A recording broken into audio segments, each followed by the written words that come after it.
Яа чи яаж наад залууга тоодог байна? Наад залуу ч бүр чамд арай л мэдхгүй бишээ. Чиний стандартд хүрэх үү? Аль эсвэл чи яаж наад охиноо тоосон? Мэдхгүй наад охин ч л чиний өмнө нь үргэлжлээс охиноос чинийх гоё бишээ. Мэдгүй боловсрал гэж баг байгаа мó? Иймэрхүү ярианууд маш их болдог тийм үү? Найзууд хооронд. Иргэн тойрны чинь найз нөхөд хүрээлэн байгаа орчин, гэр бүл өдөр болгон те хамтдаа таардаг, учирдаг, уулздаг тэр хүмүүс чинь чамайг ямар үнцэнтэй, ямар зарчимтай, ямар боловсралтай, ямар мэдлэгтэй, мөн дээрээс нь амьдралдаа ямар зүйлийг бүтээгээд байгуулсан. Тэгээд амьдралын ямар харах өнцгтэй, арга гэр нь ямар хувэ гэдэг чинь мэдж байгаа.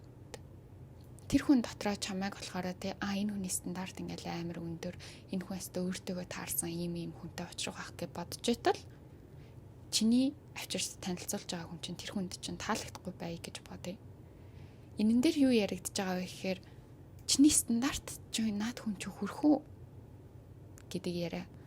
Тэгэхээр стандарттай байна гэдэг нь юу юм бэ гэхээр хаалга нь тэ одоо ингээм амьдрал гэдэг нэг юм байшин байлаа. Чиний амьдрал дотоод хүн чинь тэ байшин байлаа. Тэгтэл стандартгүй байгаа нь зүгээр л хаалгагүй нэвтрхий онгорхой байгаа бол стандарттай байгаа нь бүр хаалгатай тэ бүр цоочтой, нууц өгтэй, бүр ингээ босхтой тийм байна гэсэн үг байхгүй юу? Чиний амьдрал руу орж ирэх гэж байгаа хүн тэр хаалга чинь тогшин үсттэй. Тогшлоо. Болохгүй бол код нь хийн. За код нь хийлээ. Дараа нь босхын давна. Тэгжээч чиний амьдрал гэдэг одоо тэр гэрлүүч орно шүү дээ. Тэгтэл ямар ч хаалга байхгүй тийм юм руу хинч хүсэрч орно эцтэй. Хин дуртай нь орж чадна. Хин дуртай нь ороод чи муу хогийн амтан чи яаж ингэж чадж байна? Чаавста чи юм байсан юм ба шүү гэж чамайг муулж болно, чамайг харааж болно, зөвхөж болно, доромжилж болно. Чиний X чинь цэцэг өгдөг байсан. Чамайг хайрладаг байсан, чамайг сонсдог байсан, чамд цаг зав зарцуулдаг байсан. Гэтэл одооны харьцаж байгаа хүн чинь чамд цэцэг ч өгдөггүй, чамд ч цаг зав гаргадаггүй, зүгээр л тэ өөрийнхөө юм хийгээл яваад идэг байсан бол чи тэр хүнд дурлах уу? Дурлахгүй үстэй. Энэ хүн сайн сэтгэлтэй юм байна, гоё юм байна, хүндлэг юм байна. Тэ надад ингэж хандж ийн хүндлэлтэй юм байна, ээжтэй ингэж хандж ийн, гэр бүлийн хүмүүжлэлтэй юм байна, боловсралтай юм байна. Дандаа суур зүйлсийг хэлээд байгаа байхгүй. Тэгтэл яг үнэндээ гол үндсэн стандарт нь юу юм бэ?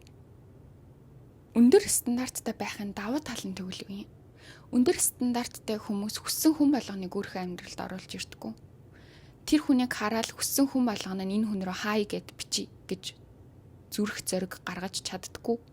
Яагаад гэх юм бол энэ нэг их зантай, энэ угаасаа намайг тоохгүй. Тэр хүн өөртөөхөө хэр хэмжээг мэдж байгаа байхгүй юу? Тийм учраас бичихгүй. Стандартыг хараал мэдчихэж байгаа учраас өндөр стандарттай хүн амьдралдаа олон төрлийн хүн байлгаал те. Энэ нь ч биш юм уу, тэр нь ч биш юм уу, энэ нь ч биш юм уу, тэр нь ч биш юм уу гэл ингээл азаа сориод байхгүй. Угаасаа цөөхөн хүмүүс байгаа тэр дотор. Тэгээд тэр дотроос өөрийг нь гэж байгаа хүн нь ямар үйлдэл гаргах нь тэр үйлдэл нь өөрийнх нь дотоод стандартад нийцж гинүү, нийцжээвэл окей. Тэ мундаг байна, дажгүй хүн байна. Нийцгүй байвал биш байна. Шууд өөр хүрээлэл рүү оруулах юм байна. Тэр бүх зүйлээ бодцсон байдаг. Тэрнээс биш стандарт нь бага байгаа хүн биш үү? Энэ хүн надад нэг жоохон таалагдаад тах шиг байна. Энэ хүн над руу амар гоё хардаг. Би баг анхны харцаар дурлцсан. Энэ хүн баг надад сайн байсан баха. Энэ хүн над руу ингээл хай гэж бичдэг. Энэ хүн надад яг сайн юм шиг үлээ. Гэтэл нөгөө хүн чинь азаас өрөөл охин болгон руу хай гэж биччихэж болно шүү дээ. Гэтэл тэр хүнд чи таалагдах нь чухал юм уу? Чамд тэр хүн таалагдах нь чухал юм уу? Одоо миний хувьд бол надад тэр хүн таалагдах нь чухал байгаа байхгүй юу? Тэ миний стандарт тэр хүн нийцмээр байгаа байхгүй. Би тэр хүний стандартад нийцгүйг нь миний асуудал биш. Тэр хүний асуудал. Тэр хүн өөрөө тэрийг шийдээд бодоод энэ хүн ийм байна, миний стандартад нийцвэл ийм байна, нийцгүй бол ийм байна гэдэг дүгнэлтээ өөрөө гаргаж байгаа болохоос ш би заавал тэрэнд нь оролцоод би өөрийгөө нийцүүлэх гэж хичээх шаардлагагүй. Би заавал нэг шалгалтанд нь тэнцээ, сорилтонд нь ялаад те эхнэр нь болох гээд, найз охин нь болох гээд их надад шаардлага байхгүй. Тэр хүн миний стандартад нийцэх нь чухал болохоос ш би тэр шалгалтанд орохгүй шүү дээ яг үнэндээ. Чи илүү мундаг хүнийг хүсэж байгаа зү. Илүү өөртөө тохирох, илүү боловсралтай, илүү эрдэм мэдлэгтэй, илүү чамайг хайрлах чадах, илүү за би ийм л хүнтэй хамт байхыг хүсэж гин гэж бодож байгаа мөрөөдлийнхөө хүнийг хүсэж байгаа зү. Тэгвэл яг яаж мөрөөдлийнхөө хүнийг өөртөө татах юм? Яаж стандартаа өндөр байлгах юм? Миний стандартад ийм зүйл ороосоо гэдэг чагсаалтаа гаргах хэрэгтэй. Одоо өмнөх X дээр ч магадгүй чамд бэлэг өгч байгаагүй бол намайг хайрладаг, хүндэлдэг, баяруудаар надад зориулж бэлэг өгдөг. Энэ бол тодорхой хэмжээний наазахын стандарт. Өмнө нь үерхжсэн хүн чинь чамтай ярилцж байгаагүй бол надтай чин сэтгэлээсээ ярилцах цаг зав гаргадаг. Өөрийнхөө завтай үед залгадаггүй, надад цаг гаргадаг байх. Энд чинь бас наад зах их. Гэх мэтчлэн байдлаар өмнө нь чи X-ээсээ шархалж байсан бол тэр X-ийг чинь чамд шархлуулалтыг мэдрүүлжсэн зүйлсээр стандартаа нөхөж дүүргэх хэрэгтэй. Хоёрт нь болохоор ямар хоббитэй хүн бэ гэдгийг нь харах. Мэдээж хоббигүй хүн байна гэдэг чинь ямарваа нэгэн дотоодоосоо өөрийгөө таньж мэдээгүй, олоогүй, зорилгоо мэдгүй, энэ амьдралд яг яах гэж ирснээ ч тодорхойлоогүй. Тэр хүн тэгээ чөлөө цагаараа юу гэдэг? Удирдлага бариад будин дээр сууд юм уу? Аль эсвэл чөлөө цагаараа найзуудтайгаа уулзаж дими цаг өнгөрөөд юм уу? Яг хоббитэй хүн байна гэдэг нь өөрийгөө тодорхой хэмжээнд олж чадсан хүнийг хэлдэг. Тийм учраас ямар хоббитэйг нь судлах хэрэгтэй. Тэр хоббиг нь чамтай өнгөрүүлж болохоор чи тэр хоббиг нь дэмжиж чадхаар чи тэр хоббиг нь хүлээн зөвшөөрч чадхаар хобби мөн үү биш үү гэдгийг өөрөөсөө асуух. Одоо би л хувьдаа гэхэд яг миний л үзэл бодол шүү дээ. Гэхдээ миний хувьд би л тоглоом тоглодог хоббитэй хүнийг бол дэмжиж чадахгүй гэдгийг шууд хэлье. Яагаад гэх юм бол би өөрөө тоглоомны талаар нэг сайн мэдгүй надад тоглоомн дээр цаг зарцуулна гэдэг бол амар сонио хийсвэр ертөнцид цаг зарцуулаад байгаа юм шиг санагддаг. Тамирчин байсан бол арай өөр. Гэтэл тамирчин биш байгаа тохиолдолд яг яагаад? Харин 5 хил гэдэг нэг тест байдаг шүү дээ. Тэр тестийг өгөөд үзээрэй. Тэр тест ямар утга учиртай тест байдаг вэ гэхээр би линкийг оруулж байна. Миний хувьд гэхэд надад чанартай цаг зав зарцуулдаг. Надад ингэж тодорхой хэмжээгээр хүнд хэцүү үед маань тусламж дэмжлэг үзүүлж чаддаг. Яг тийж үйлдэл хийдэг хүнийг би айгүйх хүсдэг байхгүй. Яагаад гэх юм бол чанартай цаг гэдэг бол яг миний хайрын хэл юм шиг байна. За тэгтэл энэ нь яг юг би болгоод байгаа вэ гэхээр тэр хүнийх нь хайрын хэл бэлэг өгдөг байлаа. Тэгтэл надад цаг зав зарцуулахгүй над руу шуудангаар бэлэг явуулаа л юм бол тэ за баярлалаа. Гэтэ нэг тийм хоосон санагдах байхгүй надаа. Хайрын хэл гэдэг нь яг энэгээр ялгаатай. Чиний хайрын хэл тэр хүний хайрын хэлтэй ер нь төхөж очиж гин үү? Тэр хүн чинь чиний талаар хэр сайн мэдэж байна? Чи тэр хүний талаар хэр сайн мэдэж байна? Хайр гэж чиний хувьд юу юм бэ? Хайр гэж тэр хүний хувьд юу юм бэ гэдэг тодорхойлолт их сонио. Дөрөвт нь хүнд хэцүү үед минь яг яаж ханддаг байгаасаа гэж хүсэж байна. Ирээдүйн мөрөөдлийнхөө хүнийг хүнд хэцүү үед нь чамд тусалдаг байгаасаа, оролцдог байгаасаа, дэмждэг байгаасаа, ийм зүйлсээр тэ үйлдэл гаргадаг байгаасаа гэж хүсэж гин үү? Яг яаж ханддаг байгаасаа гэж хүсэж гин. Аль эсвэл хүнд хэцүү үед чинь за чи ганцаараа шийдчих. Гэ орхио явцдаг байгаасаа гэж хинч хүсэхгүй зү. Тэгэхээр магадгүй одооныхоо байгаа хүнийг ч юм уу эргэлзээтэй байгаа харилцаандаа байгаа хүнийг харах хэрэгтэй. Энэ хүн миний хамгийн хүнд хэцүү үед надад хань болж чадах хүн мөн үү? Хэрвээ тэр хүн хүнд хэцүү үед чинь хань болж чадахгүй бол чамайг аз жаргалтай байх үед чинь хань болж яах юм? Читэртэй тэргүй аз жаргалтай байгаа үедээ өөртөө аз жаргалтай л байна үстэй. Хүнд хэцүү байгаа үедээ чи ганцаархнаа даван тулчаад аз жаргалтай байх үед нь тэр хүнд хамт байх эрх байгаа юу?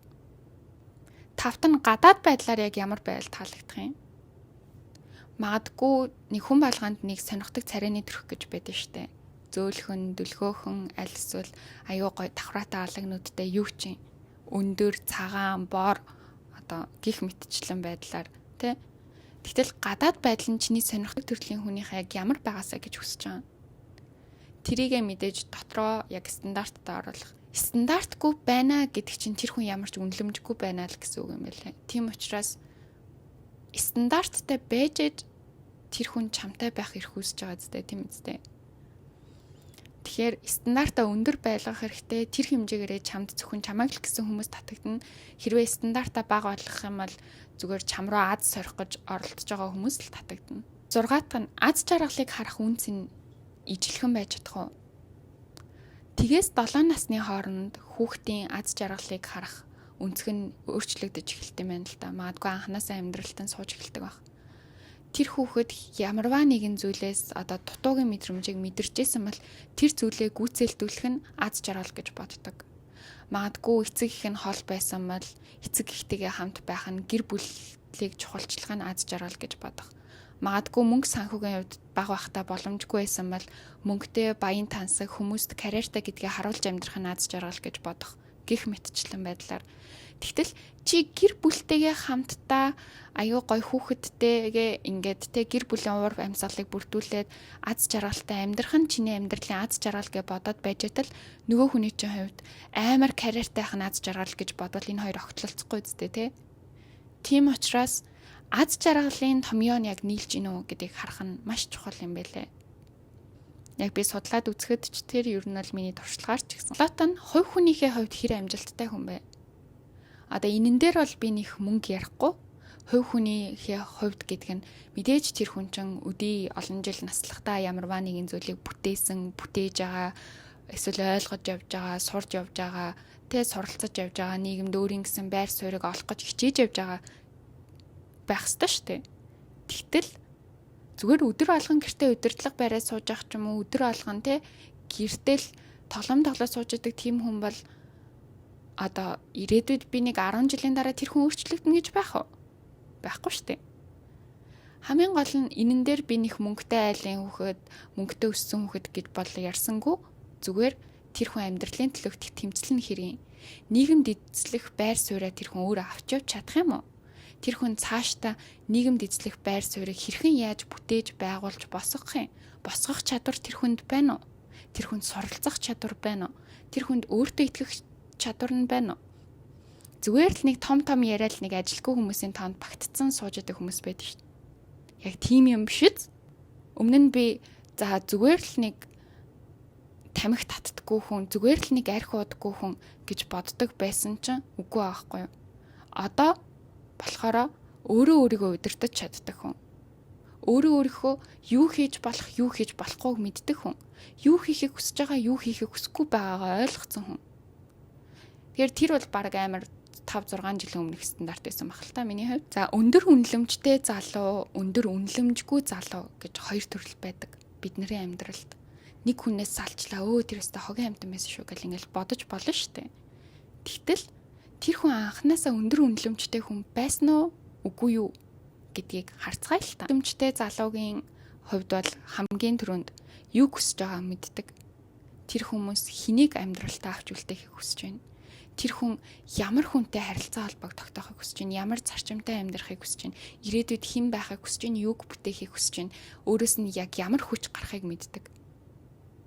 Тэр хүн хүссэн хүн болгоныг амьдралтаа оруулж ирээд байдаггүй, хүссэн хүн болгонд нь цаг заваа зарцуулаад байдаггүй, яг үнэндээ зүгээр хий димийн амьдралтын шал хэрэггүй юмыг цаг нөхцөөж өнгөрөөгөөд байдаггүй. Өндөр үнэлэмжтэй тэр хүмүүс л өөрийн гэсэн хоббитай тэр хоббигоо дэлгэрүүлж, бүтээж, туурвж тэгж амьдардаг хүмүүс. Хоёрт нь өгсөн бол авах гэж дайрдаггүй. Би чамайг анхныхаа болцсон дээр даацсан чинь чи намайг хоёр дахь болцсон дээр даана үсттэй. Би мөнгөгүй байгаа шүү дээ.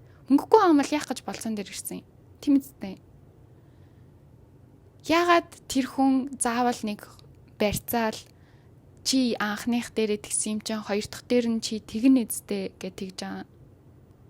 Тэр хүн насан туршдаа тэгж амьдрах юм уу? Тэгэхээр анханасаа ямар хариуцлага үүрхээ мэддэг байх хэрэгтэй. Хэрвээ хариуцлага үүрхээ мэдээд ингээд үнэхээр боломжгүй бас байж болно. Боломжгүй байгаа бол ядчил анхныхаа болцоон дээр би чамайг даасан юм чинь гэж ярьж болохгүй байхгүй юу? Зүгээр энэ удаад би боломжгүй байна гэдгээ шууд хэлчих болно шүү дээ. Гэтэл анхныхаа болцоон дээр би чамайг тэгсэн юм чинь хоёр дахь дээр нь чи надаа өг. Хэрвээ өгөө аваатай харьцааг хүсэж байгаа юм бол тэр хүн яаж амьдралаа дааж авч явах юм? Авч явах тэнхээ байхгүй байхгүй. Гуравт нь юг бүтээж чадах вэ гэдэгтээ итгэдэг. Өөрөөр хэлбэл би нэг 10 жилийн дараа нэг тэнд байна да. Би 20 жилийн дараа нэг тийм карьерт хүрчэндээ. Гэтэл югаач мэдгүй нэг өнөөдөр маргаашаач мэдгүй те өглөө басаад юу ихээч мэдгүй босч байгаа айлын эрх хүүхдүүд байна штэ. Тим хүнээр чи амьдралаа удирдуулах уу гэдгээ бас бодох хэрэгтэй. Хэрвээ чи тэр хүний амьдралыг удирдах уу, тэр хүн чиний амьдралыг удирдах уу? Бүтэн сэтгэл зүйн хувьд доктортой. Одоо ихэнх харилцаа тийм мэт шүү дээ. Яг үндэ эмэгтэй нь айгүй доктортой байхад ахт чинь зарим тохиолдолд эрэгтэй нь бүр ингээд яг яах гээд байгааг нь мэдхгүй би зүгээр л ярмааргүйсэн учраас өнөөдөр ерөөсөө утсандаа хариулсангүй. Ярмааргүй байгаа юм бол зүгээр хэлж болно шүү дээ. Би ярмааргүй байгаа учраас би ингээд төр зур ганцаараа цагаа зарцуулмаар байна гэд. Тэр чинь хүндлэл ахгүй. Хэлэхгүй нэг өдөр алга болж гин гэдэг чинь юу гэсэн үг юм бэ? Хэлэхгүй хэд хоногоор алга болж гин гэдэг чинь ямар ч хүндлэл байхгүй. Тэр хүн юу болоод байгаа сэтгэл зүгээж ойлгож чадахгүй. Тэр хүн өөрийнхөө сэтгэл зүг ойлгож чадахгүй байж чиний сэтгэл зүг ойлгох уу? Тэгэхээр энэ мэтчлэн зүйлс л ерөнхийдөө одоо өндрөөр үнэлэгдэж байгаа тэр залуу болоод өндрөөр үнэлэгдэж чадахгүй байгаа залуу хоёрын ялгаад ордог. Яг аль залуутай чи хамт байхыг хүсэж байна? Хэрвээ чиний амьдралд чинь нэг буруу хүмүүс татагдаад байгаа бол хэрвээ чиний амьдралд чинь юу ч болсон те үнэхээр одоо нэг за тэр хүн дээр би тэгээ алдчихсан шүү. Тэгсэн чинь нэг тийм хүмүүний амьдрал гараад ирсэн чинь дахиад намайг ингэчлээ тэгчлээ гэл байнгын буруу хүмүүсээр хүрээлүүлээд байгаа бол чи сайн нэг стандартын листтэй болсноо доо. Тэр миний стандартын листний хүн яг хаана байна? Тэр хүн яг намайг сонирхох уу? Тэр хүнд яг би таалагдаж чадах уу одоо гэдгийг асуух хэрэгтэй. Хэрвээ тэр хүн чинь одоо бүр ийм дээр те ийм лаг болчиход байхад чи ийм газар байгаад байх юм бол тэр хүн чам руу ингээд доошоо харах уу? Чи ядаж тэр дунд хавьд нь очиж нэг тэр хүнд харагданаа да. Тэр хүн яг ямар эмэгтэй хүнийг сонирхох юм? Тэр хүн зүгээр нэг залуугийн араас уйлал гүгээд идэг эмэгтэй хүнийг би бол сонирхгүй байх гэж бодож байна. Тэгэхээр яг ямар эмэгтэй хүнийг сонирхох юм? Би өөрөө яг зөрүүлээд яг ямар эмэгтэй хүн байх ёстой юм? Тийм хүнтэй уулзрахын тулд тэр тооцооллыг маш зөв хийснээр амьдралтаа зөв хүнийг дуудаж гаргаж ирнэ. Тэгснээр өөрийнхөө стандартыг өндөр байлгаж зөв хүнтэйгээ учирч гэрлэнэ.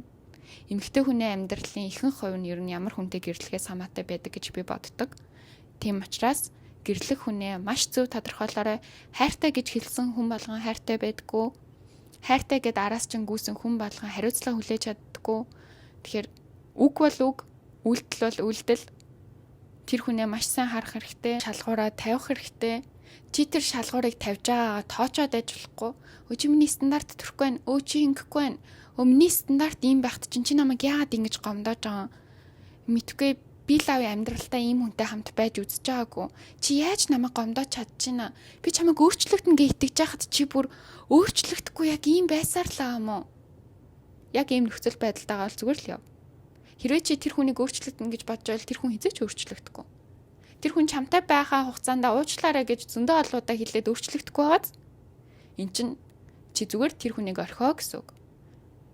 Чи зүгээр хүнээ өөрчил. Өөрийгөө сайжруулж агаад хүнээ өөрчил. Хэрвээ чи өөрийгөө сайжруулахгүйгээр хүнээ өөрчлөх юм бол дахиад нэг тэр хүнтэй чинь таарсан хүн чиний амьдралд гарч ирнэ. Тийм учраас өөрийгөө сайжруулж агаад хүнээ өөрчил. Тэгэх юм бол тэр өөрийнхөө хүссэн хүнийг өөртөө татна. Чи ч нөгөө хүнийхээ хувьд зөв хүн байна. Тэгж чадаагүй тохиолдолд чиний амьдрал нэг дандаа бүтлгүй дурлал таарсаар л байх болно. Тэгэхээр стандартаа өндөр байлгана гэдэг ичмэр зүйл биш. Стандартаа өндөр байлгана гэдэг одоо энийг их зантай юм тийм биш. Энэ бол өөрийгөө дотоодоос нүмлэх үнэлэмж байхгүй. Хамгийн гол нь чи өөрөө яг тэр хүнийхээ стандартад ч гэсэн нийцхийн тулд хичээх хэрэгтэй. Өөрөө нийцэж чадахгүй байж ажил амар гоё юм хүсэл мөрөөдөд байвал бас л хол тэр зам те хол штэ. Тэгэхээр өөрөө нийцхийн тулд хичээх нь маш чухал шүү гэдгийг энэ бичлэгээрээ хүргэе. Хамгийн гоё өөрийн чинь тухтай байлгадаг тэр хүнтэйгээ уулзраад өөрийн чинь аз жаргалтай байлгадаг тэр хүнтэйгээ амьдраасаа гэж хүсэж байна. Тэгэхээр удахгүй уулзцгаая. Бүгд нь love you guys.